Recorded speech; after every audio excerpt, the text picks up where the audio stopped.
puede haber hemotórax.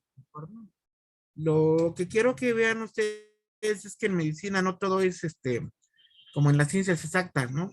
Ustedes que son amantes de las ciencias exactas, en matemáticas, después de uno sigue dos, después de dos sigue tres, después de tres sigue cuatro, luego sigue cinco y así, una sucesión.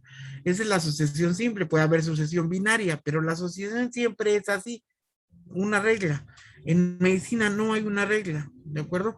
En medicina, después de uno puede haber uno un cuarto, uno un décimo, uno un veinteavo, uno un octavo, ¿sí me entienden? Entonces, no es tan lineal la medicina. Entonces, ¿puede haber hemotórax sin trauma de tórax? Sí, sí, sí. Técnicamente, acabamos de atender hace poco en hospitalización una persona con un hemotórax espontáneo debido a trastorno de la coagulación. Entonces, cuando hay trastornos de la coagulación, se puede formar un hemotórax espontáneo, pero ese no es el que estamos tratando ahorita y nada más era un comercial, porque quiero que sepan que también hay neumotórax espontáneos, ¿eh? Es decir, neumotórax cerrado sin traumatismo, ¿no? Entonces, ojo, porque entonces la medicina pasa a ser algo más que una cuestión lineal, ¿no? Eh, entonces, hemotórax, este es el hemotórax postraumático. Aquí tenemos el antecedente de un traumatismo y decimos que el hemotórax es la acumulación de sangre en el espacio pleural, pero ya acotamos que también se puede acumular sangre en el espacio pleural sin traumatismo, ¿eh? Hay hemotórax espontáneos, como hay neumotórax espontáneos, comúnmente producido por lesión penetrante. La más de las veces el trauma abierto de tórax produce hemotórax, pero también la ruptura por tracción y retracción rápida de un vaso que se rompe, produce hemotórax, ¿no? Y no necesariamente tiene que estar abierto el tórax, es decir, trauma de tórax abierto o cerrado produce hemotórax. Más frecuentemente el traumatismo abierto o la lesión penetrante, ¿no? Hemotórax masivo, decimos ese espacio que colecta al menos 1500 cc de sangre en la cavidad torácica. Cada hemitórax puede colectar hasta 3000 cc de sangre, es decir, tiene esa capacidad de colección. Eso no quiere decir que alguien sobreviva a una cosa así, ¿no? Pero esa capacidad de colección hasta 3 litros de sangre, ¿no? Aunque es raro, el mediastino puede ser también empujado y la vena cava pudiera ser comprimida por un hemotórax de un gran tamaño, así como un gran derrame empuja las estructuras hacia el lado contrario, lateral. También un hemotórax masivo desplaza el mediastino hacia el lado contrario, ¿no? El hemotórax masivo y el derrame pleural masivo ocupan un espacio, ¿no? Y terminan desplazando al resto de estructuras, ¿no? Imagínate tú a un niño que, imagínate tú a un niño que se sube a transporte público, queda un huequito en el asiento y ahí va el niño y se va acomodando y llega y se mete, ¿no? Ocupa un espacio aunque ligeramente te desplace hacia un lado, ¿no? O tú te desplaces para hacerle espacio al niño, ¿no?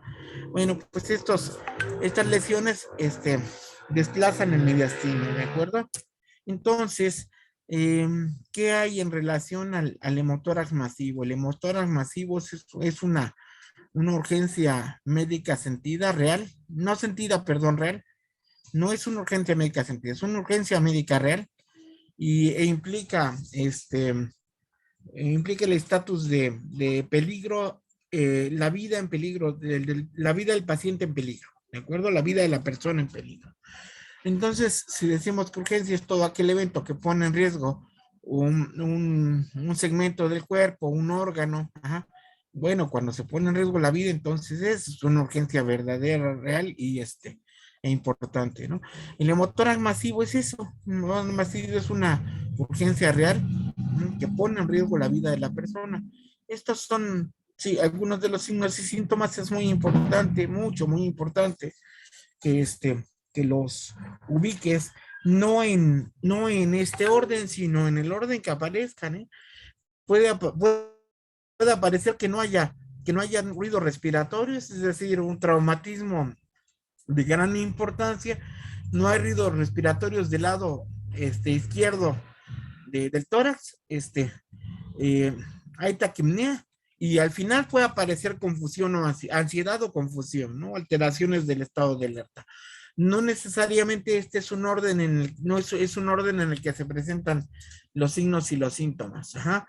Puede haber hemotórax masivo en los cuales hay disminución de los sonidos respiratorios, taquipnea, y las alteraciones de conciencia ser muy tardías en su aparición o no aparecer, ¿no? Entonces tú tienes que estar muy pendiente de que siempre que tengas un traumatismo de tórax de gran importancia, un traumatismo de tórax donde tú puedes ver lo importante del impacto, porque hay un hundimiento, porque hay crepitación, porque hay un hematoma visible desde tu inspección general. Entonces, no escuchas ruidos respiratorios, están abolidos, tienes un problema ahí de gran envergadura y uno de ellos puede ser motor masivo, ¿de acuerdo? Muy importante las venas del cuello planas por la hipovolemia y es raro que se distiendan, muy raro. La verdad es que lo más frecuente es que se aplanen las venas de cuello, es decir, un aplanamiento de las venas yugulares o ausencia del contorno de las venas del cuello. Ajá. Hipotensión, por supuesto, porque el motor masivo mete al paciente en un estado de choque. Entonces, tienes que estar pendiente que la alteración más importante de la presión arterial que vas a encontrar en esta situación es una caída de la presión arterial importante, ¿no? 70-40, 70-30, 60-20, una caída importantísima de la presión. Y obviamente vas a encontrar en el área afectada matidez a la percusión, es decir, la sustitución de un material aéreo, de un material gaseoso por un material líquido que va a estar ocupando el espacio donde antes había gas, ¿no? Eh, eh, ¿Cómo manejas el hemotórax masivo? Rápidamente, el hemotórax masivo tú solo le puedes dar el manejo inicial, el manejo en el área de donde ocurrió la lesión y el manejo que se le da en el primer nivel de atención o la atención primaria, ¿de acuerdo? Entonces, ya sabes, tienes que conocer el manejo de la vía aérea, tienes que saber, este, tienes que saber, observar hacer una laringoscopía para observar si en la vía aérea también hay residuos de sangre, también hay sangre ahí expuesta o fluyendo, porque eso puede ser más importante que la colección que está en el hemitórax, porque esto ahoga al paciente, ¿no? Esto hace que no ventile. Tú tienes que saber qué hacer, qué posición debe de tener el paciente si es que hay salida de sangre por la vía aérea para evitar broncoaspiración de ese material y que ese material hemático que está fluyendo a través de la vía respiratoria no inunde los dos pulmones, ¿no? O puede ser que la lesión sea unilateral, si se va a sangrar el otro pulmón, entonces el paciente todavía tiene mayor compromiso, ¿no? Propósito de inundaciones, por este lado, tiene un rato que está lloviendo, ha llovido bastante fuerte y sigue lloviendo en este momento. Por acá, por fortuna, no nos hemos encharcado, pero hay otros sitios donde ha estado pegando fuerte y otra vez bien las inundaciones, ¿no? Estos lugares donde tienes que pasar con botas de plástico o tienes que ver mecanismos para salir y movilizarte. Bueno, pues eso es una ciudad grande con grandes parches de zonas abandonadas, ¿no? Zonas que no, que no tienen cuidado de sus temas de drenaje, hasta que les dan mantenimiento, ¿no? Los desasolvan y todo fluye, ¿no? El líquido que cae fluye, ¿no? Pero es otra bronca, ¿no? Aportar grandes concentraciones de oxígeno es muy importante porque si tienes un pulmón ventilando, ese pulmón debe encargarse del intercambio gaseoso y de mantener oxígeno en cerebro, corazón, hígado, riñones, ¿de acuerdo? No vayas a olvidar tu vía intravenosa en ruta. líquidos con cautela, solo mantenerte alrededor entre 90 y 100 milímetros de mercurio. Nos referimos a la tensión arterial media, porque puede ser que se te pase la mano con líquidos, ¿no? Y de repente el corazón encuentre un gran, una gran poscarga, ¿no? Entonces, pum, lo truenas un poco antes, ¿no? Tienes que ser muy cauteloso para que tu, tu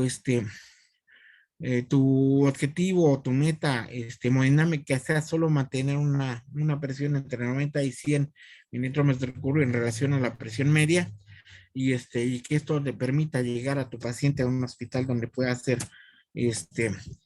pueda recibir atención de otro tipo, ¿de acuerdo? Quirúrgica, traumatológica, de otra, ¿no?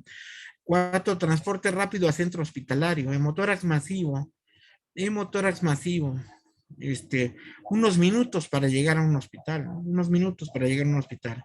El hemotórax masivo, si lo identificas, si el paciente ya empieza a tener cianosis, si el paciente, su pulso es débil, es un pulso eh, este, muy superficial, muy difícilmente audible, tiene pocas posibilidades de vida, ¿no? La persona, entonces lo que tú tienes que hacer es o te movilizas rápidamente o estabilizas al paciente y luego lo trasladas, porque de lo contrario, el paciente va a fallecer en el traslado, ¿no? Entonces es muy importante esta estabilización que habíamos comentado previamente y el transporte rápido a un centro hospitalario con urgencias y con traumatólogo, ¿no?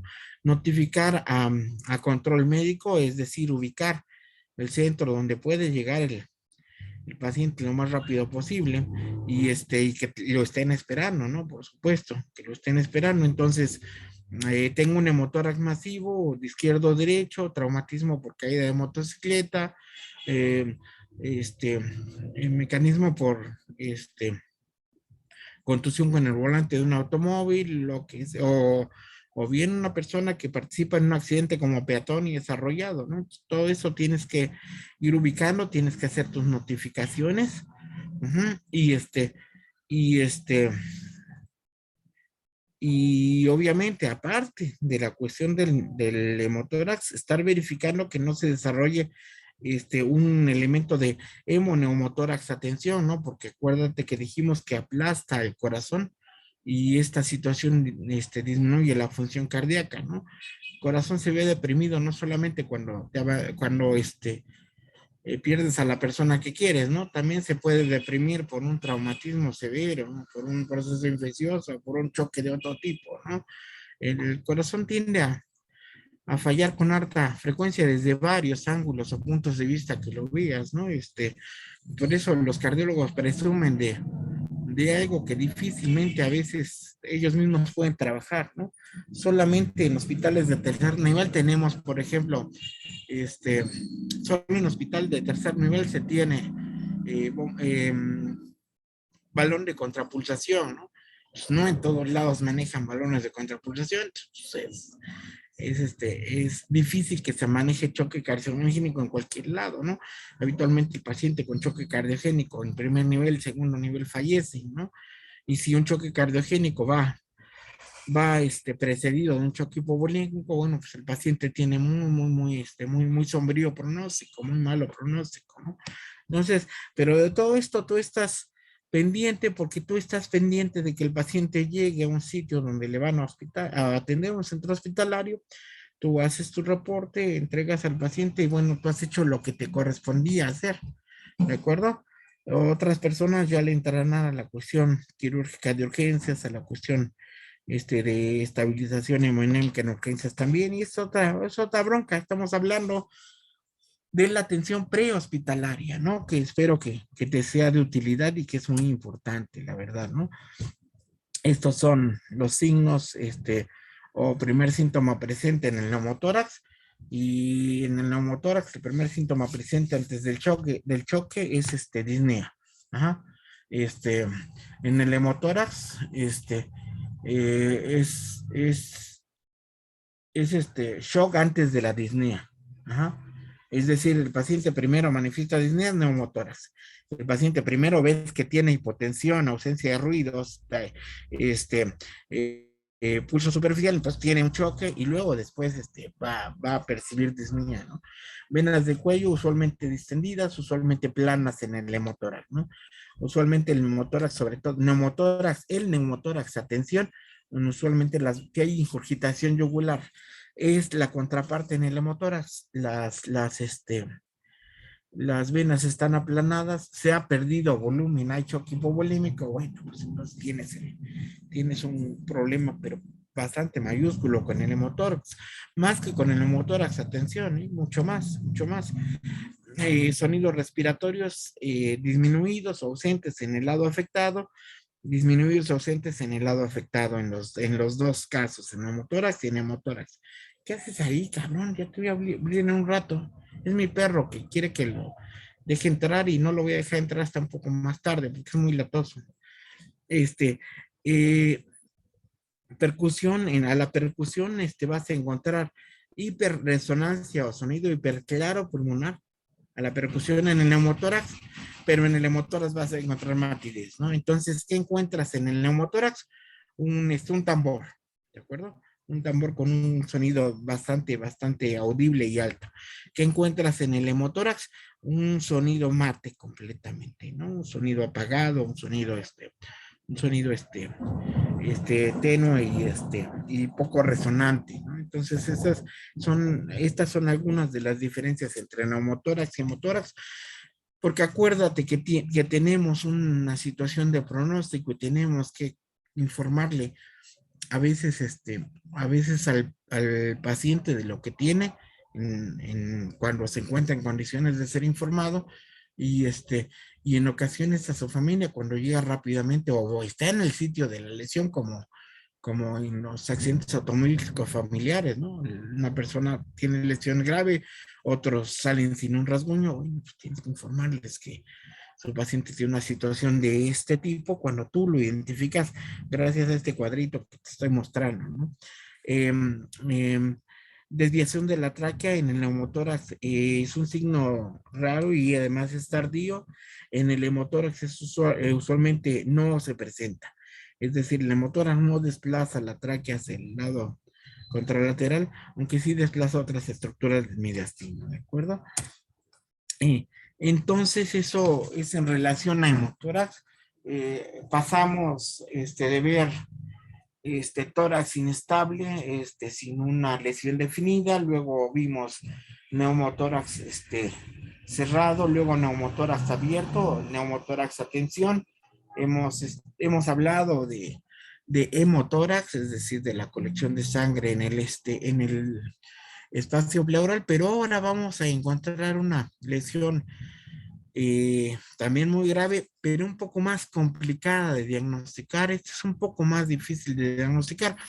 Realmente a veces se requiere la, este, la, la observancia por un estudio ecográfico, ¿no? Ya sea un ecocardiograma, un ecograma o un ecocardiograma que te permita ver que hay una colección en este espacio que te voy a comentar ahora, porque en este momento te voy a empezar a hablar del taponamiento cardíaco cuando la colección de sangre es en el pericardio.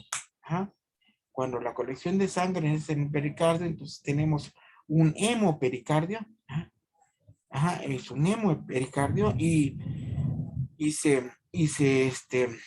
se habla de hemopericardio cuando existen más de 300 cc de sangre en este espacio que hay entre las dos hojas del pericardio, ¿no? Que por cierto también son de seguido mesenquimial de inicio, ¿no? Tienen casi la misma estructura que la pleura, sin embargo, y tienen la misma distensibilidad, ¿no? Y tienen la misma función el pericardio de permitir que el corazón se movilice libremente porque hay un líquido pericárdico ahí, pero bueno, cuando el líquido pericárdico es sangre, lo más frecuente es que sea por un traumatismo. Y hablamos de un traumatismo grave, muy grave, porque se necesita la lesión de vasos de alta presión para llevar sangre al pericardio, ¿no? Conforme aumenta la compresión ventricular, el corazón no puede llenarse y el gasto cardíaco cae. Esto es lo que conocemos como tamponade o taponamiento cardíaco. El famoso taponamiento cardíaco no es otra cosa que una patología restrictiva de la función del miocardio. Es decir, se restringe el movimiento del miocardio, entonces se colapsan los ventrículos, los estás observando ahí, debido a la colección, en este caso de sangre, ¿no? En este caso de sangre, y este es el caso del postraumatismo. Puede ocurrir hemopericardio también en pacientes sin traumatismo, sí, en los pacientes con con hemofilia, en los pacientes con otros trastornos de la coagulación, pacientes que están anticoagulados con warfarina por alguna otra situación, una arritmia, una válvula mecánica, alguna otra situación, estos pacientes pueden hacer hemopericardio, ¿de acuerdo? Pero entonces aquí nada más nos estamos enfocando al problema traumático, pero bueno, te informo que también hay otras situaciones, ¿no? Que siempre debes de tener en mente, ¿sí? Entonces, el taponamiento cardíaco, el principal diagnóstico diferencial es con el neumotórax de atención, porque ya dijimos que el neumotórax de atención genera también un taponamiento cardíaco, ¿de acuerdo? Entonces, es una lesión fatal que no puede ser, que no se puede tratar en el campo. Es decir, a lo mejor el hemotórax puedes drenar una cantidad de sangre importante en el sitio de la lesión para descomprimir el tórax, y esto ayuda a que el funcionamiento intratorácico sea mejor. Si es que decides drenar un hemotórax en el campo, ahí donde ocurrió la lesión, porque hay quien lo hace, ¿no? Los que atienden primer nivel de atención, los rescatistas a veces lo hacen, y es bueno, les da tiempo para que se estabilice hemodinámicamente el paciente mientras llega a un sitio de de atención con cirugía de tórax, ¿no? Pero en el caso del taponamiento cardíaco por hemopericardio, es una lesión que no se puede tratar en campo. Tú no puedes hacer una punción pericárdica, no puedes hacer una punción pericárdica porque simple y sencillamente la punción pericárdica tiene que ser guiada por imagen. No se te ocurra intentar como medida desesperada, no, pues voy a puncionar el pericardio porque tengo un taponamiento. No tocas el miocardio explota como un globo hiperinflado con un alfiler, ¿no? Entonces, es muy importante que no se intente resolver un taponamiento cardíaco por hemopericardio en el sitio donde ocurrió la lesión. Aquí la parte relevante es otra vez lo identificas, y el traslado también debe ser de minutos a un centro hospitalario, ¿no? De minutos a un centro hospitalario y de ahí a un lugar de tercer nivel, pero esto es de atención tercer nivel, ¿de acuerdo? Entonces, signos y síntomas del taponamiento cardíaco por hemopericardio. Aquí, como puedes ver en la imagen, tú puedes ver la imagen, el corazón está rodeado por una cantidad importante de líquido, llegan a ser de 800 a 1200 o a 1500 mililitros ahí en ese espacio, ¿eh? Y eso, por supuesto, que aplasta también directamente el corazón, que le impide movilidad, que cae el gasto cardíaco, que requiere una atención urgente, ¿no? Entonces, signos y síntomas para identificar el taponamiento cardíaco: taquicardia, disminución de la presión de pulso, es decir, pulso filiforme, pulso paradójico, es decir, un pulso que puedes encontrar más de mayor intensidad en el miembro superior y de menor intensidad en los inferiores, o viceversa, izquierda-derecha, ¿no? Y por supuesto choque, ¿no? Esto es causa directa de choque, choque por choque cardiogénico. Esto es una de las causas de choque cardiogénico. El corazón falló de manera aguda. Esto es una causa de choque cardiogénico que hay que tratar en tercer nivel, ¿de acuerdo? Taponamiento cardíaco en cuanto a signos y síntomas, por supuesto que hay que tomar en cuenta la tríada de Beck, que sigue siendo válida y eterna como otros signos y síntomas descritos a lo largo de la historia. Entonces, el doctor Beck se le va a recordar siempre por haber descrito esta triada que lleva su nombre, y era un clínico extraordinario, ¿no? Hipotensión, distensión yugular, ruidos cardíacos apagados, apagados, ¿de acuerdo? Esta distensión yugular, dijimos, y hay que entenderla bien, se refiere a la primera etapa del taponamiento cardíaco. Recuerda que en la segunda etapa las venas yugulares van a estar planas, ¿no? Ya no va a haber ahí volumen y van a desaparecer, ¿de acuerdo? ¿Qué es lo importante del manejo de atención primaria en el taponamiento cardíaco? La ley siempre es asegurar la vía aérea, transporte rápido a un hospital para tratamiento. Acuérdate que menos que nada se trata en el sitio de función solo, en la televisión, en algunos programas de este, de médicos o paramédicos, estas comedias divertidas, solo ahí se puede intentar y salen adelante. No, en la vida real, es mejor, no intentar algo descabellado porque se puede producir más daño, ¿no? Y si a un paciente tiene una oportunidad, aunque sea mínima, puede perderla debido a una acción indebida, ¿no? Transporte rápido a hospital para tratamiento básico, en cuestión de minutos, ¿de acuerdo? De transporte. Si no tienes esos minutos, tienes que estabilizar al paciente, llevarlo al centro hospitalario más cercano y bueno, avisarle a la familia que con harta frecuencia no llegan al, al lugar de atención, porque los familiares, ya, pues usted dijo que lo iba a llevar y que se iba a salvar. No, no es cierto, ¿no? Voy a trasladarlo, pero no hay una garantía de que llegue con vida al hospital donde le van a atender, dado la gravedad de la lesión que estamos identificando. ¿De acuerdo? Es lo que tú tienes que informarle a la familia de la persona, ¿de acuerdo? Infusión intravenosa en ruta, es decir, mientras el paciente se va trasladando, ¿eh? No te vas a quedar ahí esperando a que pase tu infusión de Harman o de Hemacel o pentalmidón. No. La transfusión intravenosa siempre en ruta quiere decir estás infundiendo líquidos al paciente y y ya está en camino para llegar al centro hospitalario, ¿no?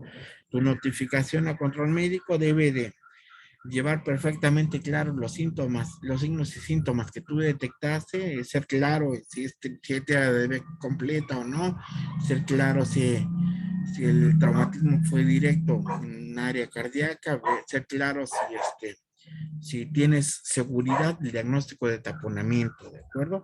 Ser claro en tu nota, ¿no? Si no, casi siempre es válido dejarlo como probable o posible, ¿no? Posible, probable o posible. Acuérdate que muchos de estos diagnósticos que presumimos, se confirman o a veces aparecen como hallazgo en los estudios de imagen, ¿no? Entonces, en el campo, en el lugar donde nosotros atendemos a la persona, no tenemos un estudio de imagen ahí para hacer un estudio preciso. Casi siempre nuestros diagnósticos de este tipo en relación a los traumatismos torácicos, de mano, de cráneo, abdominales, siempre son presuntivos, ¿no? Los diagnósticos son presuntivos. ¿No? Muy importante la ruptura de grandes vasos. La ruptura de grandes vasos es esencial que se trate de manera urgente. Habitualmente, por ejemplo, una ruptura traumática de la aorta es una lesión mortal per se. Uno de los chicos que te decía yo del accidente en las motocicletas falleció con ruptura de la aorta, ¿eh? La aorta se rompió, el paciente se vació ahí en el sitio donde, donde se estrelló contra un tráiler y cuando llegaron los paramédicos, pues, ningún signo vital, ¿no? Entonces, ¿qué pasa con la aorta? Bueno, pues se rompe y la verdad es que no hay poder humano que impida el vaciamiento de sangre a ese nivel, ¿no? Este desgarre es causa de desaceleración anterior del corazón, es decir, el corazón primero se va hacia adelante y de repente se detiene bruscamente, es esta la desaceleración, este, y el arco aórtico produciendo sección a nivel del ligamento arterioso. Entonces se rompe primero el ligamento arterioso y luego se rompe la aorta, ¿no? Pero es un traumatismo de una intensidad importante. estos muchachos que te digo, bueno, 250 kilómetros por hora, realmente, realmente, eh, ningún interés por su vida, ¿no? Este, por supuesto que tienen una autoestima hasta el cielo, ¿no? Así de baja, ¿no? Perdón, más bien hasta el infierno, ¿no? Una autoestima que anda por los sótanos, ¿no? No tienen ninguna situación de cuidado por su vida, entonces pues, les pasó lo que les tenía que pasar debido a circular a más de 200 kilómetros por hora, algunos a 250. Y fíjate que estas velocidades se corroboraron vía satélite, ¿eh? Vía satélite se corroboraron porque los satélites ahora tienen información increíble y y las instituciones, por ejemplo, las autopistas, tienen información vía satélite, entonces tú no te escapas, ¿no? De que alguien vea a cuánto vas manejando en la autopista. Ah, yo voy rápido y nadie se da cuenta. No, hombre, primero que nada, la computadora de auto guarda la información. Y lo primero que piden las aseguradoras, es decir, la aseguradora de la autopista y tu aseguradora, es este tipo cuánto iba a manejar. Entonces, solicitan la información de la computadora de tu auto y te cachan, ¿no? Saben a qué velocidad ibas. Pero si tu cacachita es pequeña, su computadora tiene alguna falla o alguna cosa así, y no, no lo guardó, bueno, vía satelital se pueden dar cuenta qué velocidad ibas y qué crees, la autopista tiene informes a lo largo de todo el trayecto desde México a Cuernavaca y de Cuernavaca para México, donde dice, con exceso de velocidad no aplica seguro, ¿de acuerdo? Entonces te detectan con exceso de velocidad y se lavan las manos, nadie paga nada más que tu familia, entonces vale la pena mejor que te cuides, ¿no? Que no andes corriendo como loco en tu motocicleta o en tu coche, ¿no? Digo, no tiene caso, ¿no? Entonces, este tipo de lesiones como la lesión traumática de la aorta, bueno, la persona queda ahí y y se hace el diagnóstico de la lesión las más de las veces, post-mortem, ¿eh? Por autopsias, por eso es que se les hacen autopsias. ¿Qué le pasó a este? Bueno, pues se seccionó la aorta. ¿Qué le pasó a esto? Tuvo un hemotórax. ¿Qué le pasó a este? Bueno, pues tuvo una ruptura de miocardio, ¿no? Pues todo debido a traumatismos grandes, ¿no? El mecanismo de lesión es sumamente importante para la sospecha de la lesión, ya que no siempre existen signos obvios de trauma de tórax, además del mecanismo del estado de choque inexplicable que apoyará la sospecha, ¿no? Pero realmente son estados de choque de minutos, ¿eh? No son estados de choque en los que le dé tiempo a alguien a hacer algo cuando hay una ruptura de la aorta, ¿no? Tendrías que estar a la vuelta de un hospital de tercer nivel donde hay cirujano cardiovascular para tener suerte y salir de una de estas, ¿no? Eso no existe, ¿no? Eso no existe. Infrecuentemente el paciente puede presentar hipertensión en extremidades superiores y disminución en las inferiores, y esta hipertensión paradójica tiene explicaciones neuroendocrinas y hemodinámicas, pero realmente cuando lo detectas ya el paciente se está yendo, ¿no? Lo siguiente es se, que se, que se caiga la presión rápidamente, que ya no haya frecuencia cardíaca y que el paciente fallezca, ¿no? El diagnóstico de un desgarre de este tipo contenido por los tejidos adyacentes es imposible en campo. Difícil que tú hagas un diagnóstico esto en campo. La verdad es que el diagnóstico de esto se hace vía la autopsia, ¿sale?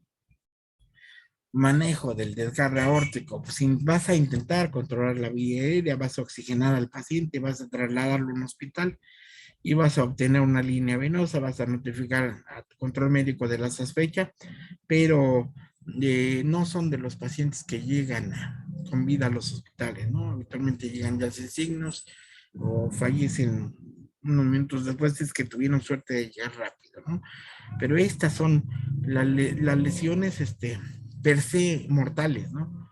Por naturaleza mortales. Entonces, ojo con las lesiones del desgarre de la aorta, ¿no? La presión es altísima, se vacían, se vacían 5 litros de sangre en cuestión de minutos, imposible hacer algo por la persona, ¿no? Estas lesiones se tratan con prevención, es decir, con los cuidados que correspondan, ¿no? Entonces, tú haces esto que tienes que hacer, pero eso no garantiza que tu paciente va a sobrevivir con una lesión tan importante, ¿no? De esto tienen conocimiento médico legal los rescatistas, tienen conocimiento médico legal los médicos forenses, y tú debes de tener conocimiento médico legal de esto, ¿no? Cuando tú hiciste lo que te correspondía, el paciente no sobrevivió, ¿cómo? ¿No? No hay forma de que eso ocurra, ¿no? Y eso está descrito, y si tú intentas hacer algo, lo intentas por una cuestión médico-humanitaria, pero sin ninguna garantía de que ese paciente va a tener algo de respuesta, ¿no? Finalmente, terminamos con esto, trauma de tórax.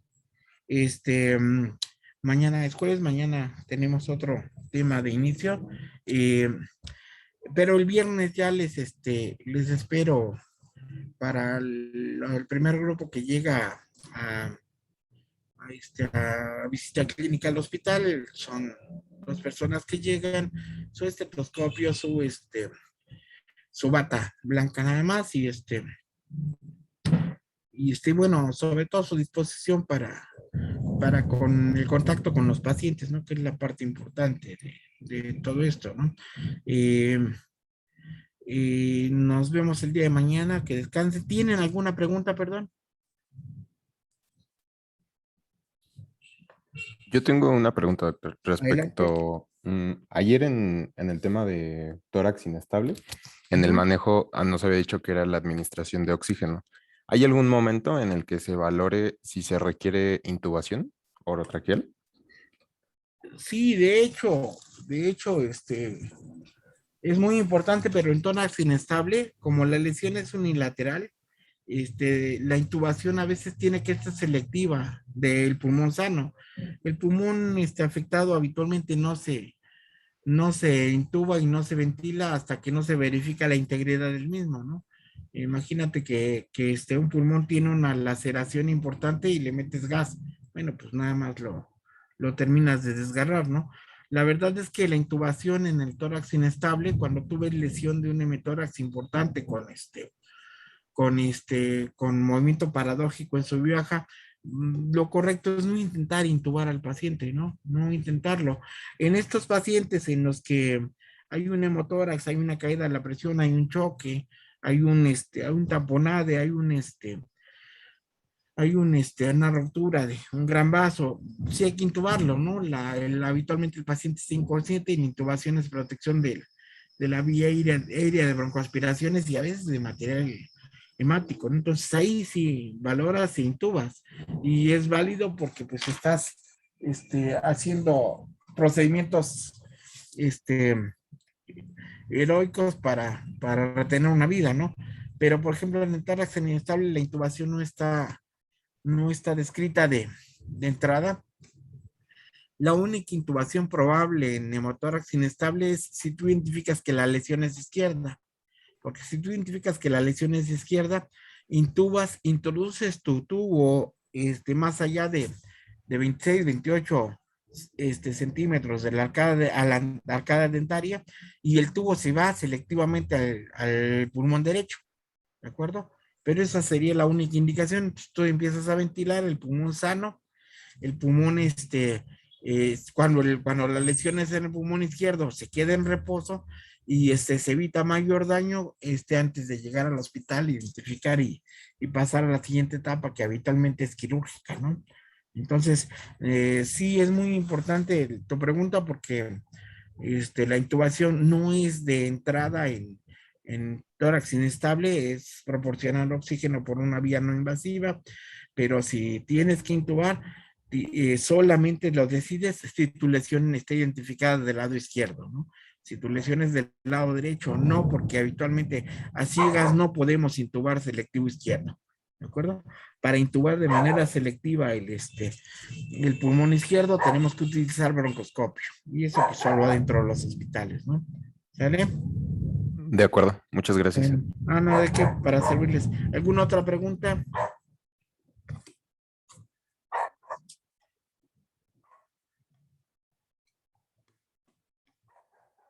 ¿De veras nadie tiene ninguna duda sobre trauma de tórax? Sí, la verdad es que no soy tan bueno explicando, hay muchos elementos, sin embargo, bueno, pues ya posteriormente, si alguien quiere preguntar algo, por aquí estamos, ¿no? O quiere regresar a algún tema, regresamos, ¿no? No se preocupen. O ampliamos alguno un poco más adelante, ¿no? Entonces, por el momento, sería todo. Por aquí nos estamos viendo, escuchando el día de mañana. Que tengan buena noche. Buenas Gracias, noches. igualmente, doctor. Gracias, doctor. Hasta Gracias. luego. Hasta mañana, sí.